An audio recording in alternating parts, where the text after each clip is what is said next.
राजकीय बालिका inter college Narwal में एक कार्यशाला का आयोजन किया गया। कार्यशाला का शीर्षक यौन उत्पीड़न सजगता एवं सतर्कता कार्यक्रम था। इस कार्यशाला में विद्यालय में अध्ययनरत छात्राओं को यौन उत्पीड़न के संबंध में जानकारी दी गई, साथ ही उन्हें गुड टच व बैड टच एवं बहुत सी बातें बताई गई, जिससे वह यह समझ सके कि उनके साथ कोई गलत कृत्य तो नहीं कर रहा है, और साथ ही इससे संबंधित रोकथाम के उपायों को भी बताया गया। इस कार्यक्रम का शुभारंभ नरवल नायब तहसीलदार शिखा शुक्ला जी के द्वारा दीप प्रज्वलित कर किया गया। कार्यक्रम में नरवल थानाध्यक्ष की उपस्थिति रही और साथ ही उन्होंने यह भी आश्वस्त किया कि बच्चियों को यदि किसी प्रकार की कोई भी समस्या उत्पन्न होती है तो पुलिस से तत्काल संपर्क कर मदद प्राप्त कर सकती हैं, और साथ ही उनकी पहचान भी गोपनीय रखी जाएगी। कार्यक्रम का संचालन डॉक्टर रेखा जी के द्वारा किया गया। कार्यक्रम में उपस्थित डॉक्टर प्रज्ञा अवस्थी जी ने कार्यक्रम को विस्तार रूप से छात्राओं को जानकारी उपलब्ध कराई। इस कार्यक्रम में ललिता सिंह, डॉक्टर निधि निगम, डॉक्टर प्रीति त्रिपाठी, डॉक्टर प्रेशी गुप्ता, विभा पांडे, अंकिता शुक्ला, आराधना द्विवेदी, रीता शुक्ला, डॉक्टर मानवी गौतम, संगीता कनौजिया, पूजा यादव, तिलसहरी प्रधानाचार्य साधना चौहान व विद्यालय के अन्य कर्मचारीगण उपस्थित रहे। अंत में विद्यालय की प्रधानाचार्य श्रीमती पुष्पा गौतम जी के द्वारा उपस्थित सभी अतिथियों को धन्यवाद ज्ञापित कर कार्यक्रम समाप्त करने की घोषणा की गई। संवाददाता सौरभ सिंह के साथ मोहम्मद जुनैद की खास रिपोर्ट।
क्या है, इसकी आप इससे कैसे बच सकते हैं, इसके रोकथाम और इसके निवारण के संबंध में गहनता से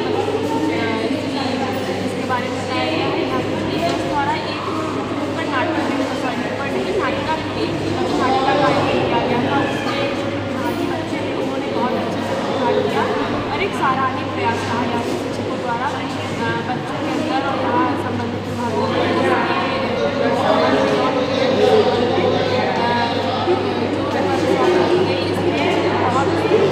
बहुत ही सराहनीय प्रयास किया गया था।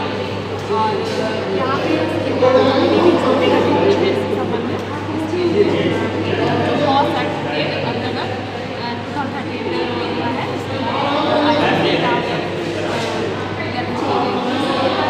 तहसील स्तर पर क्या जो है इस को रोकने के कुछ आपकी तरफ से सुझाव? वहाँ पे भी हर जगह हर संस्था में रहती है, वहाँ पे आने वाली महिला रहती है कर्मचारी की जोड़ी, मतलब वहाँ सरकार के लिए या फिर शिकायतों के लिए वहाँ पे जो महिला है उनका करने के बाद पूछता है कि पॉस एक्ट क्या है, इसके बारे में जानकारी के बारे में ये है कि उनको भी जानकारी दी जाए कि जो हेल्पलाइन नंबर है, और वहाँ पे एक ऐसा माहौल या ऐसा कि वहाँ पे आने वाले जितने भी प्रार्थी हैं या वहाँ पे काम करने वाले जितने भी महिला कर्मचारी हैं उनके लिए एक अच्छा माहौल या अच्छा वातावरण हो कि उन्हें अपनी समस्या को कहने में किसी की असुविधा न हो। विभिन्न से बात करने चाहिए जानकारी दिया गया और बच्चों को समझाया गया और बताया है कि यौन उत्पीड़न होता है। इसके बाद बताया है कि गुड टच बैड टच क्या होता है, ये बताते उनको बिल्कुल जागरूक किया जाए कि किसके साथ आपको जाना है, कहीं जाना है, कौन बुला रहा है, किस पर्पज से बुला रहा है, क्यों बुला रहा है। अगर किसी प्रकार का आपको लगता है कि नहीं उनके साथ ये चीज़ है, कोई इवेंट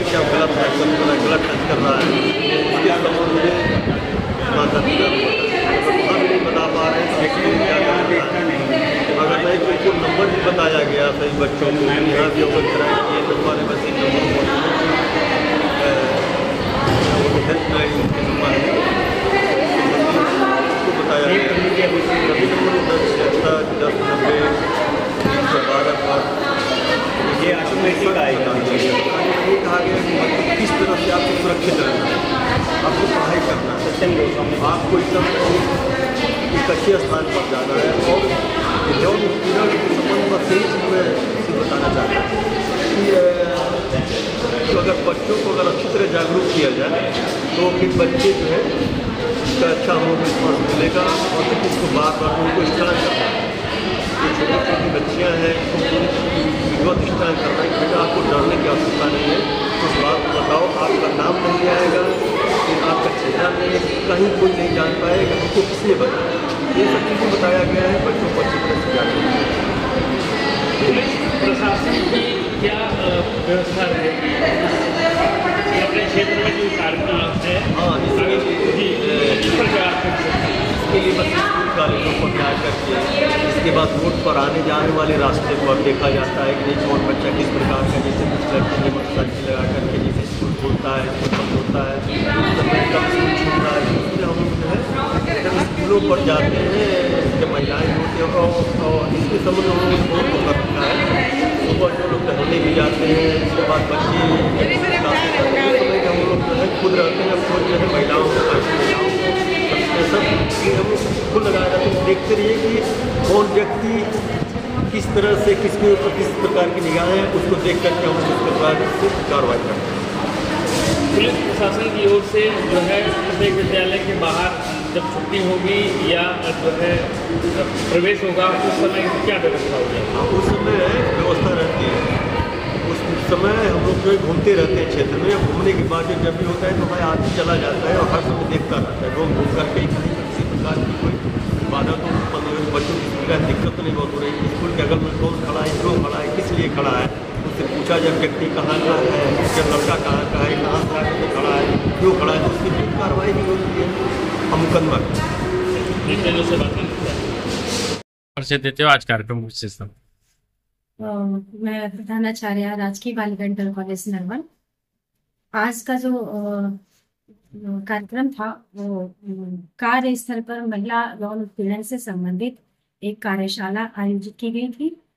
और विद्यालय स्तर पर जो आईसीसी कमेटी, जो इंटरनल कंप्लेंट कमेटी गठित की गई थी, उसकी संचालिका श्रीमती ललिता सिंह और की कमेटी के जो सदस्य थे डॉक्टर प्रज्ञा अवस्थी, डॉक्टर रेखा और श्रीमती आराधना द्विवेदी, इन सबके सौजन्य से यह कार्यक्रम आयोजित किया गया। यह कार्यक्रम ब्लॉक स्तर पर था, जिसका मुख्य उद्देश्य यही था कि विद्यालय स्तर पर जो बच्चे पढ़ रहे हैं और जो ब्लॉक स्तर पर जो विद्यालयों में महिलाएं कार्यरत हैं शिक्षिका के रूप में, उनमें एक अवेयरनेस प्रोग्राम चलाया जाए, जिनको की ये जानकारी दी गई उनके माध्यम से कि यौन उत्पीड़न क्या होता है, उससे क्या क्या समस्याएं उसकी होती हैं, उन समस्याओं का निवारण कैसे करें।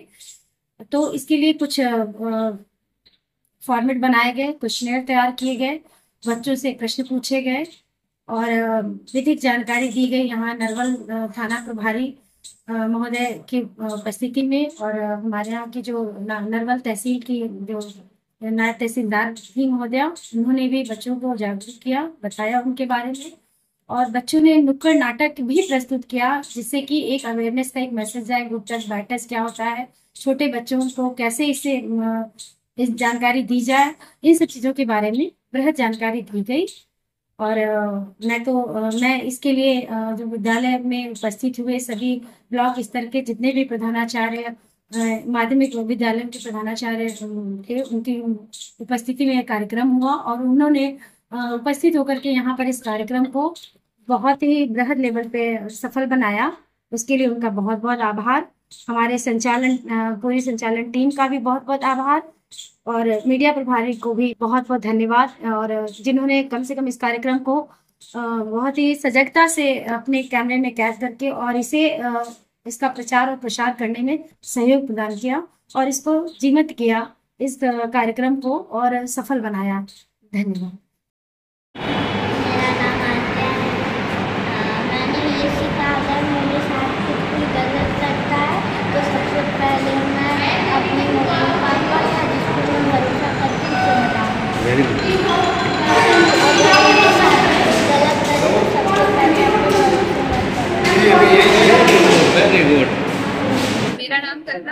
है। मैं राज की बात करें तो फॉलो में यौन जागरूकता का कार्यक्रम रखा गया था, जिसमें मैंने बताया था। मैं यहाँ पर उपस्थित हूँ। मैंने कार्यक्रम से ये सीखा है कि अगर मैं बच्चों के साथ इतना, मुझे पेरेंट्स को फ्रेंडली बिहेव करना चाहिए, जैसे कि बच्चे डरे नहीं। अगर उनके साथ कोई भी घटना होती है तो बच्चे खुलेआम मतलब अपने पेरेंट्स को बताएं और बच्चों की बातों को समझना चाहिए। और मेन चीज है, बच्चों को नंबर्स बताए गए हैं जिसमें मतलब उनका नाम गुप्त रखा जाएगा, और बच्चों की अगर कोई भी समस्या होती है तो बच्चे अपनी मतलब शिकायत को उसमें दर्ज करवा सकते हैं, जिससे उनके साथ कुछ भी नहीं होगा। ज्यादा से ज्यादा लोगों को ये बताया जाए जिससे लड़कियों के साथ कुछ भी गलत नहीं होना चाहिए, और लड़कियों को हमेशा ना कमजोर नहीं समझना चाहिए। मतलब लड़कियां कुछ भी कर सकती है, इसकी वजह से हमेशा लड़कियों को ना आगे बढ़ाना चाहिए, लड़कियों को हमेशा बंद करके अंदर नहीं रखना चाहिए। ठीक है, बेटे न्यूज़ से बात करने के लिए धन्यवाद।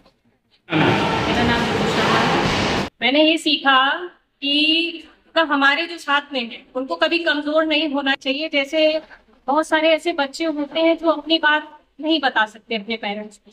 अगर पेरेंट्स को नहीं बता सकते तो जैसे उसका कोई अच्छा मतलब इस पे भरोसा करते हो तो उसको बताना चाहिए। और मेरे हिसाब से तो उनको कमजोर नहीं होना चाहिए, सामने जो परिस्थितियां हो मेरे हिसाब से तो फेस करना चाहिए। इतना मजबूत बनना चाहिए कि वो अपनी समस्या खुद ही उसी जगह सॉल्व कर ले। अगर उस जगह हम कमजोर पड़ गए तो फिर सामने वाला तो हमें दबा ही